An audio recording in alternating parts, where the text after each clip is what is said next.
Hey, wonderful people, a pleasant evening to you. Wow, so the Prime Minister's budgetary debate or speech really just finished. Started at 2 p.m. and it's now 6:30. It was quite comprehensive. He went really wide and broad. And, we even saw some of our Caribbean friends, let me put it that way. I think a minister of education, I don't remember which of the Caribbean islands, but a few of them were here. They're here for the some CXC conference, but they decided to sit in, which is like that is understandable, and so on. One of the things that I respected with this debate in particular, that I must commend the Prime Minister on, is that it was not a debate of vitriol and casting blame on this one and casting blame to say that the opposing side didn't do this when they were in government and whatnot. He just spoke a lot about development, showed an aerial view of with the interconnected one roads, that this road can lead you back into that. I mean, we kind of have that in Jamaica, like, for example, you can go from a parish that you never knew that you could drive. Like, for example, you can drive from St. Elizabeth to Trelawney and whatnot. It's just that sometimes the roads may not be conducive, but in terms of highway and getting to our destinations quickly, because we realize that the traffic is tumultuous. It is unbelievable. I'm wondering if dogs and other animals and babies are now driving, because the traffic is just almost unacceptable. Like I said, this cannot be real, and it doesn't matter what time of day you go. You may have a little ease maybe at certain times, but boy, I tell you, I'm thinking that animals are now driving and babies. So, but he went far and wide as it relates to the development and so on. Why he had a real strong comeback with his salary, as it relates to, the opposition salary. Said, look who he's talking, and you had 27 million for, I mean, he's 28, and naturally, Prime Minister would be a little bit higher because he's a Prime Minister. And how one person from that side, from the opposition side, said, don't listen to them over our side. When are we getting our retroactive amount? So he was really highlighting the hypocrisy behind touching him taking the salary, and he was alluding to the fact that he was reading something, a statement that it did not indicate that he said he would never take it. He basically, summed it up by saying that he, maybe at the time it may not have been, it would have been fruitless. It would not have been right, so to speak. And he said that also when he looks at it, I suppose when they really analyze it and evaluate it, it would have implications on proceeding, the next set of prime ministers. If they want to change it, he says they can, but it may have implications where they probably don't benefit in a good financial way. And he said that, the opposing side talk about him taking it, and yet they said, boy, I'm glad that one of them refused it. And he said that they said, we're glad because it really came in handy for them, and so on. So, yeah. And,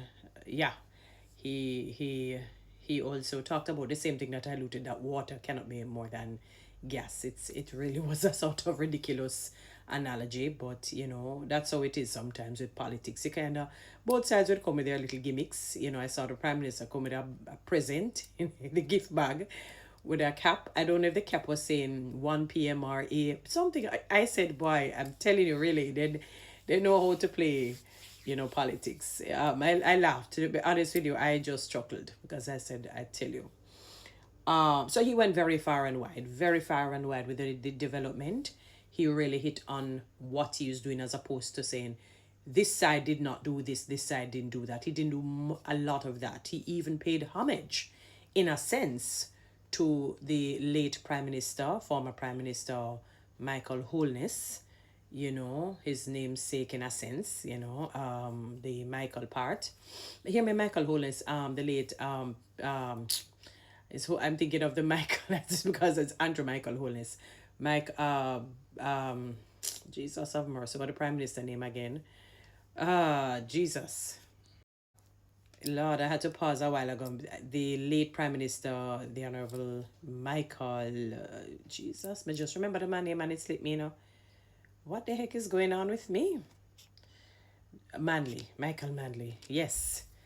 So he said, yes, he started the NHT, but if you do some historicity and research, that's how you know history. It came through the NIS, and they would have had some sort of say, their party basically in it as well, though it was really, founded by the late Prime Minister Manley, Michael Manley.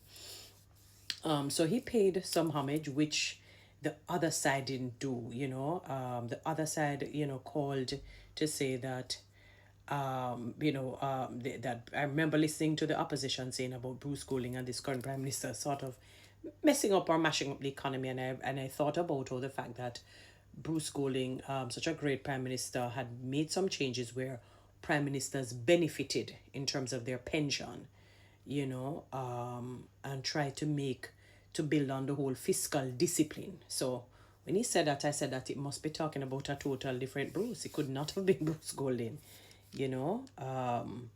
could not have been, because even people from the People's National Party spoke highly of Bruce and his leadership. It's just that his tenure was short-lived. He only served about 4.5 years thereabout, and we probably have an idea as to why. But so when he said that part, I said he must have just had a little temporary memory loss for that part, or he must have been speaking about a different Bruce that we're not aware of. Yeah, but so I commended the Prime Minister for not doing any sort of vitriolic political,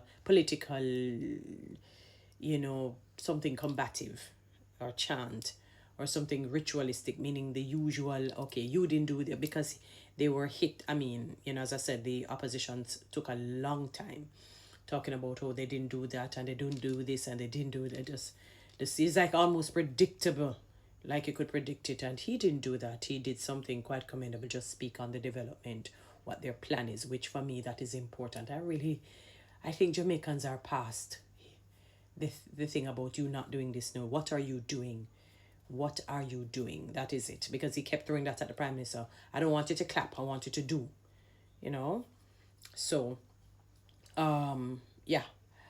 The only thing I will say that I'm a bit disappointed in with this particular, maybe because it's my baby and it's something that is near and dear to me. I mean, I'm happy that they are going to increase the minimum wage by 1,000. I know that it's not easy for business people. I've spoken to some. I know they're probably shaking in their boots. A lot of Jamaicans don't understand that the small businesses, it's hard for them because it's not like they have the full sum support to pay these people, the 16, 17, to soon to be weekly or however it is. I was hoping to hear some more specificity on the compensation review. It was kind of sad that, again, they say we have to come to, I guess, an amicable, unanimous decision. I said, I can't believe it. Again, another dragging. I don't think I really was pleased by that. I was looking for something, okay, this is what is going to happen. Because there are too many, even though you may have a small percentage of people with tertiary level education, they're still there. And, it is right for them to be paid commensurate to their expertise, to their skills, their talents and abilities. Right for us to be paid in as I said, commensurate to same. And to be working for so long and can't get a certain salary is really sad. And it's not about, people come and they say 95 is not going to make you rich. Fine. But at least it should be decent enough where you can live a fairly decent life, which happens in other countries. So whether or not it makes you a multi-millionaire or not, it should put you in such a situation where you live a fairly comfortable, decent life. So I really was listening out for that. It was kind of, he touched on it, but yeah, I was disappointed because that is something very significant to a number of workers in the public sector sphere and even private sector. So I was hoping to hear something more definitive, but all in all, it wasn't bad. It was lengthy, but it is what it is. Anyway, guys, you know what to do with TikTok and YouTube. subscribe, give me one of those lines, and you can follow me on Instagram.